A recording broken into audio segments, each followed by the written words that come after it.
अस्सलाम वालेकुम नाज़रीन, मैं हूँ आपकी होस्ट एनिशा और आप देख रहे हैं पाक अलर्ट्स और हमारा show views and reviews with Anisha. और आज का शो भी बहुत ज़्यादा बेहतरीन होने वाला है क्योंकि आज का जो टॉपिक है वो टॉपिक है जो मुझे ऐसा लगता है क्योंकि आपको पता है कि ख़वातीन जो हैं वो ज़्यादा बातचीत भी करती हैं, सबसे मिलती भी हैं। और फिर हम लोगों का जैसे कि आपको पता है कि एक एंकर हूँ, प्रोग्राम्स करती हूँ, तो लोगों से ज़्यादा बातचीत भी होती है, मिलना भी होता है, डॉक्टर्स के साथ बहुत ज़्यादा बात होती है। फिर इस तरह लोग काफ़ी सारी चीज़ें हमसे भी पूछते हैं। तो एक ऐसी चीज़ जो अब मैं बहुत ज़्यादा सुन रही थी वो ये सुन रही थी कि शादी होने के बाद 1 साल 2 साल 3 साल इंतज़ार करने के बाद जो है अब हर घर में यही बात ज़्यादातर सुनी जा रही है कि बांझपन। और क्योंकि वो कहते हैं ना कि औरत मुकम्मल कब होती है, औरत मुकम्मल तब होती है कि जब उसके घर औलाद पैदा होती है। अब दौर कोई भी हो, हम किसी भी नए मॉडर्न ज़माने में आ जाए, पर फिर भी बात हुई है कि किसी को भी मतलब वो दुनिया के किसी भी कोने में चले जाए उसे औलाद जो है वो लाजमी है। वरना कहते हैं ना मॉडर्न दौर आ चुका है, बहुत सारी चीज़ें चेंज हो चुकी हैं, हम बहुत अच्छी सोच के हो गए हैं, हम बहुत आगे का सोचते हैं। पर इस मामले में हमारी सोच आज भी वही है। आज भी ऐसा ही होता है कि अगर औरत के 5 6 4 साल तक अगर बच्चा नहीं होता तो फिर वही बातें उसे सुननी भी पड़ती हैं, सहनी भी पड़ती हैं। और फिर वही वाले मामलात जो पुराने दौर में होते थे अब भी वही होते हैं और बहुत सारे सोशल मीडिया पे आप केसेस देखते रहते हैं। तो इसी वजह से आज का जो हमने शो रखा है वो टॉपिक जो है वो इसलिए आज का ये रखा गया है। और आपने हमारा पहले भी एक शो देखा होगा जिसमें हमने टीबी पे शो किया था, बहुत ज़्यादा बेहतरीन टीबी पे हमने बात की थी। हर एक छोटा जो नुक्ता था ना उस पर भी डॉक्टर साहिबा ने बात की थी, तो वो शो बहुत ज़्यादा बेहतरीन गया और मुझे ख़ुद बहुत अच्छा लगा। जिन जिन लोगों ने देखा उन्होंने हमसे बात की कि वाकई टीबी को तो हम बहुत एक वो वाली बीमारी समझते थे कि ठीक है इलाज करवा लेंगे, कोई टीबी इतनी नुकसानदेह नहीं होगी, जिन लोगों को इतना पता नहीं था। पर वो शो देखने के बाद उन्हें पता चला कि आया टीबी कितनी नुकसानदेह, उन्हें उस शो के देखने के बाद पता चला। क्योंकि हमारे मुल्क में कहीं ना कहीं अवेयरनेस की तो कमी है। तो आज का शो इस वजह से डॉक्टर साहिबा के साथ रखा कि डॉक्टर साहिबा थोड़ा सा प्रॉपर तरीके से आसान अल्फाज की जब बात आती है तो वो ये बात होती है कि हमें जो लोग देखते हैं ज़्यादातर लोग उन्हें बहुत ज़्यादा मुश्किल तरीके से अगर आप बात समझाएं तो वो नहीं समझ पाते, बल्कि वो बाद में मैसेज करके पूछ रहे होते हैं कि ये क्या मतलब था, ये बात नहीं समझ आई। तो डॉक्टर साहिबा जो है वो बहुत अच्छे अल्फाजों में बात समझा देती हैं जिससे समझ आ जाता है। तो आज के शो देखने के बाद यकीनन आपको पता चल जाएगा कि अगर आप इस वक्त से और इस मुश्किल से और इस प्रॉब्लम के साथ अपना टाइम गुजार रहे हैं तो आपने किस डॉक्टर के पास जाना है, किस तरह के ट्रीटमेंट लेने हैं, कौन से टेस्ट करवाने हैं, आया आप क्या करवाएंगे, वो सारी चीज़ों के जवाब जो हैं आपको आज के शो पे मिल जाएंगे। डॉक्टर समीना हक हमारे साथ मौजूद हैं, उन्हें मैं वेलकम करूंगी अपने शो पे। अस्सलाम वालेकुम। अस्सलाम वालेकुम डॉक्टर साहिबा। जी वालेकुम सलाम एनी। अच्छा डॉक्टर साहिबा, सबसे पहले तो मैं ये पूछना चाहूँगी कि मैंने जो एक बात की है इंट्रो में कि अब मुझे जितने लोग मिलते हैं, पहले मैंने ऐसे केसेस नहीं देखे, अब मुझे सामने नज़र आ रहा है इस तरह से कि अब जो जोड़े कुछ सालों से शादी हो रहे हैं, सबसे ज़्यादा जो एक मसला नज़र आ रहा है वो ये नज़र आ रहा है कि बांझपन और हॉस्पिटल गायनोकोलॉजिस्ट के पास जा रहे हैं, लगातार जा रहे हैं। वरना शादी के बाद तो लोग खुशियाँ मनाते हैं और एक अच्छी ज़िंदगी जी रहे होते हैं और एक परेशानी की तरफ वो जा रहे हैं। ये इसमें कितनी हकीकत है, आप क्या समझते हैं, ये किस हद तक ठीक है? बेटे आपका अंदाजा बिल्कुल दुरुस्त है। आजकल प्रेग्नेंट होना एक मसला बना हुआ है, एक मतलब एक डिफिकल्ट सिचुएशन बना हुआ है यंग कपल्स को प्रेगनेंसी अचीव करना। जी। अच्छा डॉक्टर साहब, क्या मसाइल क्या हो सकते हैं? मतलब ये पहले अगर बहुत पुराने में अपनी अम्मा, नानी, दादी और अब भी अगर 20 साल 10 साल 15 साल पुराने उस पे जाऊँ तो ये इतना बड़ा मसला नहीं होता था जितना अब हो गया। इसकी क्या वजूहत आप समझते हैं कि ये रीज़न हो सकते हैं? बेटे ये इसके रीजंस तो बड़े एविडेंट हैं। हमारे बच्चों ने अपना लाइफस्टाइल टोटल बदल दिया है। जिस तरह अल्लाह सुब्हानहू तआला ने इंसान को पैदा किया था और उसके कुछ असूल बनाए थे जिंदगी के, वो टोटली उसके खिलाफ जा रहे हैं। जैसे कि इशा के बाद सोने का हुक्म है, फजर या तहज्जुद के वक्त उठने का हुक्म है। अब साइंस बताती है कि ये टाइम जो है ये मेलाटोनिन सिक्रीशन का है, जो मर्दों में स्पर्मेटोजोआ जो कि जरासीम होते हैं हमल पैदा करने वाले, उनकी सेहत के लिए ज़रूरी है। और औरतों के बच्चियों के अंडों की सेहत के लिए मेलाटोनिन की सिक्रीशन बहुत ज़रूरी है। उसकी बच्चेदानी, अंडेदानी, उसकी पूरे हार्मोनल सिस्टम, उसका दिमाग का पिट्यूटरी ग्लैंड, ये सब कुछ मेलाटोनिन पे डिपेंड करता है। और मेलाटोनिन सिक्रीट होता है इशा से तहज्जुद के वक्त। और वो नींद में सोते हुए, जागते हुए अगर वो रात को जाग रहे हैं और दिन को सो रहे हैं तो मेलाटोनिन सिक्रीट नहीं होगा और ये सारे मसाइल हार्मोनल उसके जरिए पैदा होने हो सकते हैं। इसके अलावा डाइटरी जो प्रॉब्लम्स हैं वो बहुत ज़्यादा ख़ास हैं। इसमें हमने डाइट में बहुत आर्टिफिशियल चीज़ें शामिल कर ली हैं, जिसके अंदर प्लास्टिक का इस्तेमाल, नॉन स्टिक बर्तन, माइक्रोवेव का इस्तेमाल जिसमें सारे न्यूट्रिएंट्स डिस्ट्रॉय हो जाते हैं, प्लास्टिक के बर्तनों में खाना गर्म होता है, प्लास्टिक की बोतलों में पानी आ रहा है, फिल्टर जो कि केमिकल हैं उसमें से पानी गुजर के वो पिया जा रहा है, वो केमिकल्स, प्लास्टिक के छोटे छोटे जरे, अगर आपके पास चॉपिंग बोर्ड भी प्लास्टिक का है तो छोटे छोटे जरे आपके अंदर जाएंगे, मर्द में भी और औरतों में भी। और ये जो प्लास्टिक है ये जीनो ईस्ट्रोजन है, ये आम ईस्ट्रोजन जो ओवरी बनाती है उससे स्ट्रॉन्ग है और ये पूरा तहस नहस करके रख देगा आपके पूरे हार्मोनल सिस्टम को। और इसके अलावा ये जो मेकअप का इस्तेमाल है, मेकअप में जीनो ईस्ट्रोजन्स हैं, जैसे लिपस्टिक्स हैं और बाकी कॉस्मेटिक्स हैं, इनकी शेल्फ लाइफ इंक्रीज करने के लिए पैराबेन्स ऐड किए जाते हैं। अगर पैराबेन ऐड ना हो तो ये तो फौरन इनकी शेल्फ लाइफ खत्म हो जाए और ये जाया हो जाए और बहुत बड़ा नुकसान मेकअप इंडस्ट्री को हो, तो ये पैराबेन्स ऐड करते हैं। इसके अलावा जो हल्की सी खुशबू कॉस्मेटिक्स में आती है उसमें वो थैलेट्स इस्तेमाल करते हैं। ये दोनों के दोनों स्ट्रॉन्ग जीनो ईस्ट्रोजन्स हैं और ये तबाही कर रहे हैं बच्चेदानियों की, अंडेदानियों की, अंडों की क्वालिटी की। और इसके अलावा जो हमारे एनवायरमेंटल फैक्टर्स हैं वो तो आप सुन के हैरान रह जाएंगी कि हम हर सांस में हम डाइऑक्सिन्स इनहेल कर रहे हैं जो कि कार्पेट इंडस्ट्री में से निकल रहे हैं, पीवीसी जो उनका एक बाय प्रोडक्ट है उसमें से निकल रहे हैं, और ये हवा में से आप ना चाहते हुए भी ये सारी चीजें अवॉइड करेंगे तो हवा कहाँ से लेंगे? कहाँ से? तो वो हवा में इतनी इम्प्योरिटीज है। हमारे आपके चैनल के मतलब कनेक्शन से मैं अपील करना चाहती हूँ गवर्नमेंट को कि खुदारा इस एनवायरमेंटल टॉक्सिन्स को खत्म कीजिए ताकि हमारी बच्चियों के अंडे और बच्चों के स्पर्म्स जो हैं वो खत्म होने बंद हो जाए। अच्छा डॉक्टर साहब, आपने रात की नींद की बात की, वाकई रात की नींद, अब मैं दूसरों को क्या कहूँ, मैं खुद रात को नहीं सोती हूँ, ये एक बड़ा मसला है। और मसला क्या है? मसला ये है कि जब से हम बहुत ज़्यादा स्मार्ट हो गए हैं ना, स्मार्टफोन्स आ गए हैं, तो फिर सारी रात आपको कहीं ना कहीं आप इंस्टा पे बिजी हैं, कहीं ना कहीं आप लगे हुए हैं और नींद आ रही है, आप कह रहे हैं नहीं भाई बहुत मज़ा आ रहा है, चलो दिन को सो जाएंगे, 2 घंटे सो जाएंगे। तो ये वाला जो लाइफ स्टाइल हमने अपनाया है, इससे ख़त्म करना नामुमकिन तो नहीं है पर मुश्किल तो बहुत ज़्यादा है। किस तरह से वालिदैन जो है वो अपना किरदार अदा करें, क्योंकि एक आदत, कहते हैं ना, वो जो आदत होती है ना, कहते हैं कि प्यार हो गया, हर रिश्ते में आजकल बहुत कहते हैं ना कि प्यार हो गया, इस वजह से हम दूर नहीं रह सकते। मुझे लगता है वो आदत होती है, वो प्यार नहीं होता। तो एक इस तरह की आदत अब सब लोगों में आ चुकी है कि वो सारा दिन जितने भी थके हुए हैं वो रात को आके अपने बिस्तर पर लेट के उन्होंने मोबाइल यूज़ करना है और पूरी पूरी रात जागना है। अब इन चीज़ों को ख़त्म करने के लिए हम लोगों को क्या करना चाहिए ऐसा कि हम इस आदत से दूर हों? और ये आदत बहुत ख़तरनाक आदत है। बेटे ये आदत नहीं है, ये केमिकल सिक्रीशंस हैं। डोपामीन एक हार्मोन है जो ब्रेन सिक्रीट करता है, उससे आपको खुशी का एहसास होता है। ये डोपामीन जो है ये आप अपनी किसी भी ख्वाहिश को पूरा करें तो ये डोपामीन सिक्रीट होगा। अच्छा। और ये जब खुशी आपको मिलती है आर्टिफिशियल सी, जैसे आप कोई प्रोग्राम देख रहे हैं या आप कोई इस तरह का बर्गर खा रहे हैं या आप मुसलसल कोई ऐसी चीज कर रहे हैं जो आपको बहुत मजा दे रही है, तो वो डोपामीन सिक्रीशन है और ये उसकी एडिक्शन है, यानी ये उसकी लत पड़ जाती है और एडिक्शन है और डोपामीन सिक्रीशन है। तो इसमें से निकलना बहुत जरूरी है। उसके अलावा मैं आपको ये बता रही हूँ कि ये इवेंचुअली हर बॉडी के हर उज़्व का कैंसर का सबब बन जाएगा इवेंचुअली। पहले तो ये और चीजें डिस्टर्ब करेगा ना, और फिर फाइनली ये कैंसर का सबब बनेगा। तो ये चीजें जो हैं इनको अवॉइड करना बहुत जरूरी है। पेरेंट्स को पहले खुद समझना चाहिए।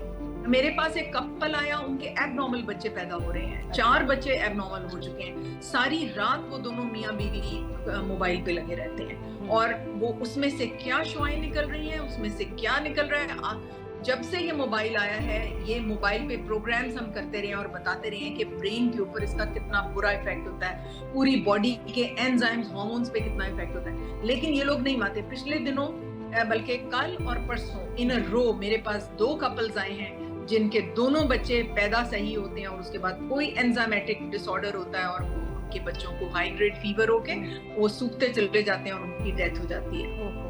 तो बात ये है कि ये सब का सब ये जो हमने अपना लाइफस्टाइल बना लिया है, हमारी डाइट में क्या है, हम पैकेटेड चीजें खाते हैं जिसके अंदर प्रिजर्वेटिव है, वो प्रिजर्वेटिव फिर जीनोएस्ट्रोजेंस हैं और केमिकल्स हैं। उसके अलावा हमने जूस डब्बों के पीने हैं, हमें ना लस्सी पसंद है, ना भैंस का दूध पसंद है, ना हमें कोई चीजें, हमने नूडल्स खानी है जो कि इंतहाई खतरनाक है, सिर्फ वो एक जंक है, उसमें कोई न्यूट्रिशन नहीं है। फिर हम ऑयल्स जो इस्तेमाल करते हैं वो कैंसर का घर है, हार्ट अटैक का घर है, हालांकि उसको गलत एडवर्टाइज किया गया है। एक इश्तिहार में आता था ये इंसानी दर्जा हरारत पे जमता नहीं। What is that? मतलब गलत बात कि आप जो भी फैट ज्यादा खाएंगे वो चर्बी में चेंज होगा। तो ये वाला फैट जो है रिफाइंड, जो हाईली रिफाइंड ऑयल्स हैं, ये तो इंतहाई डेट्रीमेंटल है। देसी घी को प्रचार कीजिए, नारियल के तेल को इस्तेमाल कीजिए, और कॉस्मेटिक्स और रोल ऑन और ये सब चीजें फटकड़ी से इसको आप रिप्लेस कर सकते हैं। अच्छा। और खुशबू हमारी माएँ और चीजें इस्तेमाल करती थी, संदल के वो लकड़ियां रखती थी, कपड़ों में से खुशबू आती थी, सिनेमन रख देती थी। तो इस तरह ये बदलना पड़ेगा हमें सारा लाइफस्टाइल। ठीक।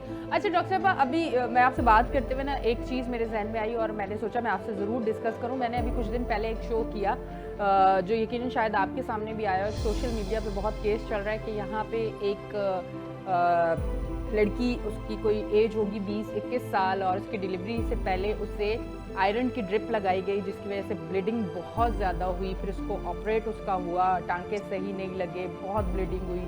फिर उसे यहाँ का एक बड़ा हॉस्पिटल आगा खान, वहाँ भेज दिया गया। जब वो वहाँ गई तो पता चला कि जो है गुर्दे भी ख़त्म हो चुके, लीवर भी बहुत ज़्यादा डैमेज हो चुका, वो इस टाइम वेंटिलेटर पे है, मतलब बहुत शदीद हालत में है। अब ये बात करने का मकसद ये है कि एक जगह जहाँ हम कह रहे हैं कि बांझपन, दूसरी जगह हम ये कह रहे हैं कि बच्चा जब आप पैदा करने किसी हॉस्पिटल में जा रहे हैं फिर इन चीज़ों का भी सामना करना पड़ रहा है। ये तो ऐसी मुश्किल इस टाइम आ चुकी है कि मुझे लगता है वो केस देखने के बाद मैं भी खौफजदा हूँ, आसपास के लोग भी खौफजदा हैं कि अब अगर ये खुशी आती भी है तो हमें तो पता ही नहीं कि हमें अपना ट्रीटमेंट करवाना कहाँ है, या हम उस जगह पे बैठे हुए हैं कि जहाँ हमें सब पता है कि सवाल थोड़ा सा लंबा हो रहा है डॉक्टर साहब, पर मैं ज़रूर करूँगी, फिर आप डिटेल में जवाब दीजिएगा कि हमें पता है कि इन चीज़ों से नुकसान है, ये ऑयल खाने से हमें ये बीमारी हो सकती है, इस तरह का पानी पीने से हमें ये बीमारी हो सकती है, इस तरह की आबो हवा से हमें ये नुकसान हो रहा है, सब चीज़ों का पता है।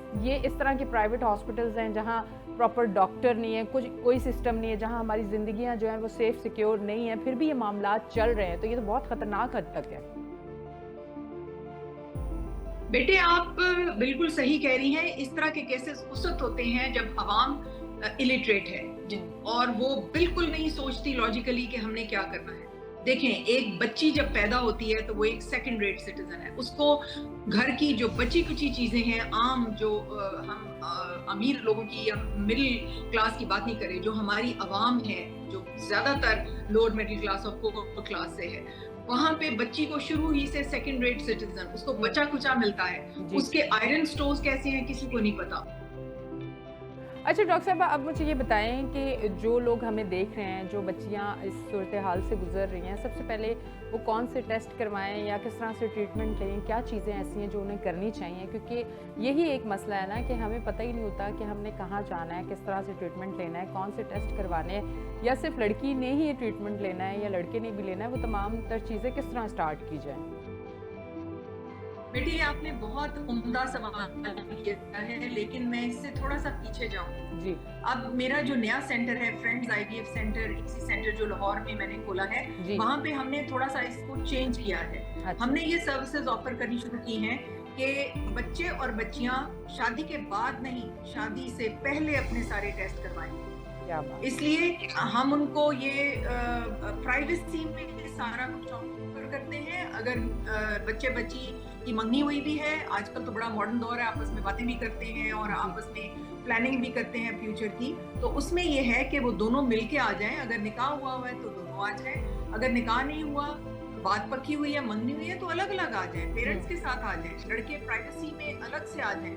हम उनका स्पर्म काउंट करके देंगे, हम उनको गाइड करेंगे। इनके इरेक्टाइल डिसऑर्डर्स के बड़े मसले आ रहे हैं, यानी जो आपस में ताल्लुक है मियाँ बीवी का, वो लड़के इतना स्ट्रेस में आ जाते हैं कि उनके इरेक्टाइल डिसऑर्डर्स को ट्रीट करना मुश्किल हो जाता है। वो एक बात बन जाती है मियाँ बीवी की सेपरेशन की।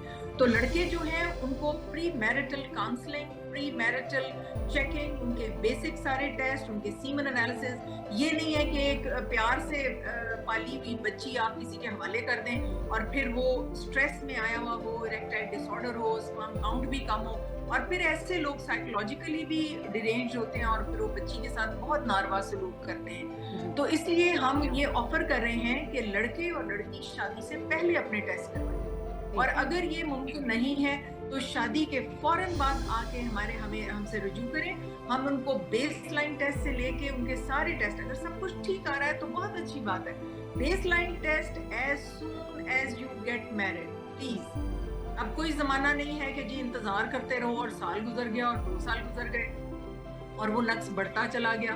तो 1 अल्ट्रासाउंड बच्ची के लिए, अगर 3-4 माह में प्रेगनेंसी नहीं होती तो एक अल्ट्रासाउंड बहुत ज्यादा जरूरी है बच्ची का। उसमें जो मैं माओ को खास तौर पे मेरे टॉक्स हैं इंस्टा पे, डॉक्टर समीना हक अंडरस्कोर उसका वो है कीवर्ड है, और उसके अंदर मैंने बताया है कि माओ को बच्चेदानी और अंडेदानी का स्पेशली साइज बहुत जरूरी पता करना है। डॉक्टर से पूछें कि अल्लाह सुब्हानो ताला ने इस बच्ची को कितने अंडे दे के भेजा है, क्या ये अपना प्रोफेशन कैरी ऑन कर सकती है शादी से पहले, क्या हमारे पास इतना वक्त है कि हम पहले कैरियर बना लें और फिर शादी करें।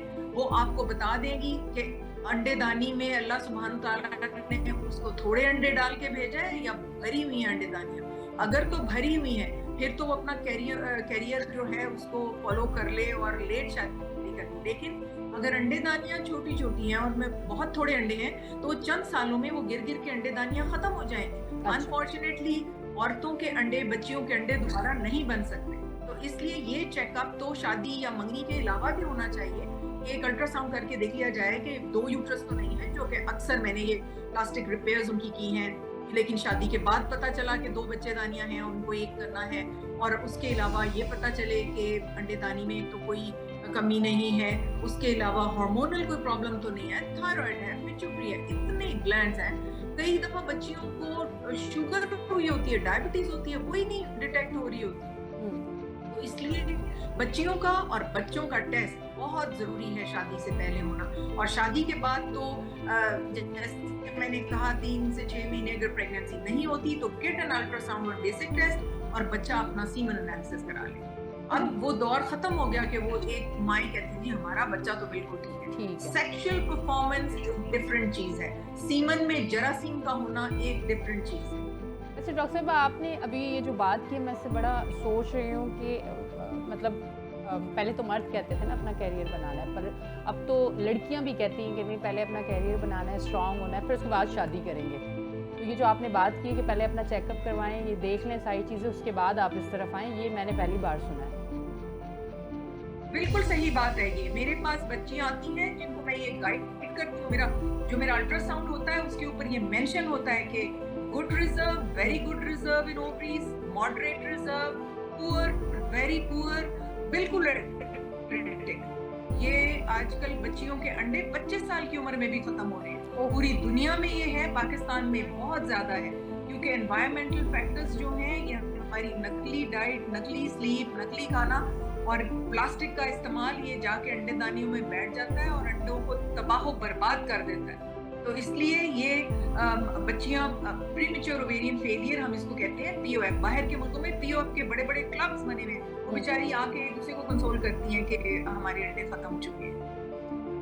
अच्छा डॉक्टर साहब, ये भी बताइएगा, आज इस पे भी हम थोड़ी सी बात कर लेते हैं कि जिस तरह से हमने स्टार्ट में एक बात की थी कि रात को मोबाइल का यूज़ जो है और पूरी रात जागना, अब ये बात मैं समझती हूँ कि अगर इसको थोड़ा सा अच्छे अंदाज में कर लें तो शायद सुनने वालों को बुरी ना लगे। जिस तरह से कम उम्र बच्चे और बच्चियाँ जिस तरह की एक्टिविटीज़ में जा चुकी हैं, आप समझ रहे होंगे मेरी बात को, शादी से पहले ही कोई लड़की और लड़का अगर इस तरह की चीज़ों में बहुत ज़्यादा चला जाता है तो क्या उसका भी असर इस चीज़ पे आ सकता है शादी के बाद?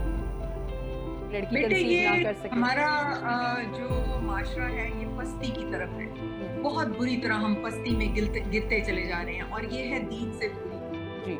नबी अकरम सल्लल्लाहु अलैहि वसल्लम ने कहा कि 2 चीजें अगर कोई संभाल के रखेगा तो वो जन्नत में जाएगा, और अगर 2 चीजें संभाल के नहीं रखेगा तो जन्नत में नहीं जा सकेगा। एक है जुबान और दूसरी है अपनी शर्मगाहें। अगर शर्मगाहें पहले से इस्तेमाल कर रहा है कोई लड़का, कोई सेक्सुअल रिलेशनशिप में है, तो वो आम बच्ची तो कोई ऐसी नहीं होगी, ज्यादातर ये प्रोस्टिट्यूट्स और प्रोफेशनल्स के पास जाएंगे तो इनको इतनी बुरी बीमारियां चिमटी हुई होगी कि आपकी सोच से बाहर है। इनको यूरिथ्राइटिस हो सकता है, इनका यूरिथ्रा इन्फ्लेम होके ब्लॉक हो सकता है, उसमें लीजन्स हो सकती है, मुसलसल पूरी उम्र के लिए इनको यूरिन के प्रॉब्लम हो सकते हैं इस छोटी सी लत के बस। और बच्चियां जो हैं उनको भी वेनेरियल डिजीजेस, सेक्सुअली जो ट्रांसमिटेड डिजीजेस हैं वो हो सकती हैं। तो ये तो बहुत खतरनाक बात है कि और उनको नॉलेज भी कोई नहीं है, उनको पता ही नहीं है कि उनके साथ क्या हो रहा है। They should avoid this thing। एक तो दीन जो है वो हाथ से जा रहा है, दुनिया हाथ से जा रही है। आप दीन और दुनिया में सुरखरू हो जाएंगे, अपने आप को संभाल के रखें। अच्छा डॉक्टर साहबा, ये बताइएगा कि जिस तरह से लड़कियों के रिश्ते नहीं आते और बहुत लेट हो जाते हैं, और बहुत लेट होने के बाद आप अब अगर किसी लड़की की शादी नहीं हो रही 30, 32, 35 साल, तो क्या एक एज होती है जिसके बाद प्रेगनेंसी कंसीव करने का प्रोसेस जो है बहुत स्लो हो जाता है या ख़त्म हो जाता है? क्या एक एज होती है? क्योंकि ये भी एक बड़ी चीज़ है कि अब ये कहा जाता है कि नहीं, इतनी जल्दी नहीं है शादी की, शादी हो जाएगी बाद में। बेटे, बेस्ट टाइम जो शादी का है वो 18 से लेके और 28 साल के बीच में, लेकिन जो बेस्ट टाइम है जाहिर है वो 25 तक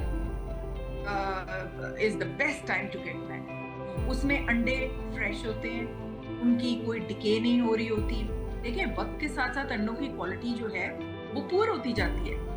अच्छी क्वालिटी के अंडे जो हैं वो तो 18 से 25 साल के दरमियान है। तो गुड क्वालिटी एग्स जिनमें से कि एक हेल्दी फीटस निकलेगा, जिसमें कोई मौरूसी बीमारी नहीं होगी, जैसे बहुत से मंगोल बच्चे पैदा होते हैं, तो ट्राइसोमी के बच्चे, तो आपने देखा होगा गोल से चेहरे, रालें टपक रही, या ज़हनी तौर पे मखलूज बच्चे पैदा होते हैं। तो ये लेटर एज में अगर कोई प्रेग्नेंट है और उसके पुराने एग्स हो गए हैं, बड़े बड़े, क्वालिटी अंडों की खराब हो गई है, 30-35 के बाद वो कंसीव कर रही है, तो ये उसमें डेंजर्स बहुत ज्यादा हो जाते हैं।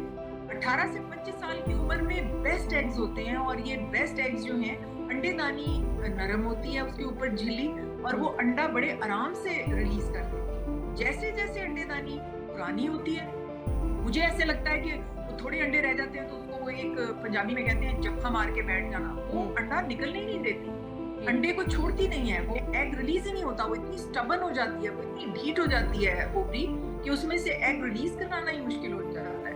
फिर एक AMH, एंटी मुलेरियन हार्मोन, एक हार्मोन का टेस्ट है ब्लड का, जिसमें हम अंदाजा लगाते हैं कि अंडों की का अमाउंट कितना रह गया है, लेकिन ज्यादा ये इस चीज को डिपिक्ट करता है कि ओवरी कितनी सेंसिटिव है।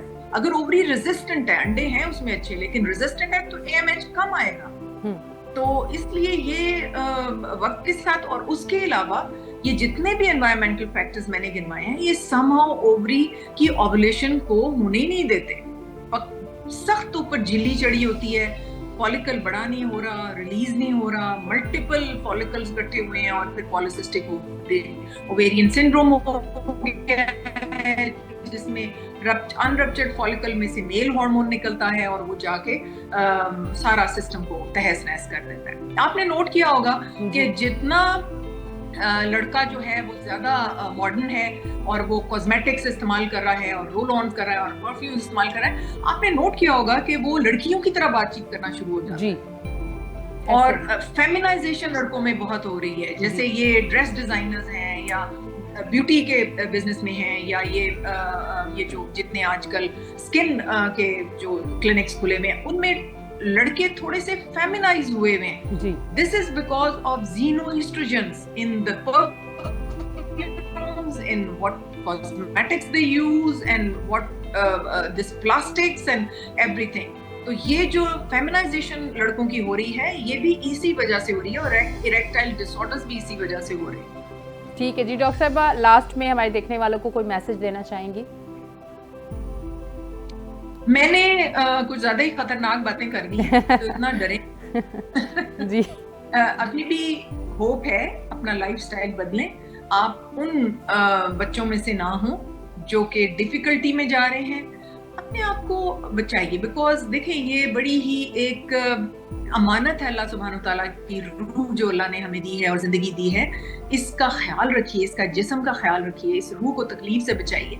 क्योंकि अभी तो आप लोग जवान हैं, यंग हैं, आपको ये प्रॉब्लम्स नहीं हैं। आपको पता है कि ये जो हम रजाइयां लेते हैं नकली, कॉटन की रजाइयां नहीं होती, अंदर एक्रेलिक डला होता है, वो भी प्लास्टिक हम मुंह के जरिए, नाक के जरिए सोते हुए अंदर लेके जाते हैं, वो भी जीनोएस्ट्रोजन है, वो भी हार्मोन डिसरप्टर्स हैं, वो प्लास्टिक की चीजें, नॉन स्टिक बर्तन, ये सारी की सारी चीजें जो हैं ये थायराइड में जाके बैठती हैं, थायराइड का काम खत्म करती हैं। हाइपोथायराइडिज्म इतना पाकिस्तान में फैल गया है। फिर इसके अलावा ये जाके पैंक्रियाज में बैठ जाती हैं, इतना डायबिटीज हो रहा है। उसके बाद ये जाके पता नहीं कहाँ कहाँ बैठती हैं, और कैंसर जो है इतना ज्यादा हो रहा है। जैसे हम प्लास्टिक की बर्तन में माइक्रोवेव में रख देते हैं, प्लास्टिक खाने में चला जाता है, अंतड़ी का कैंसर, मैदे का कैंसर।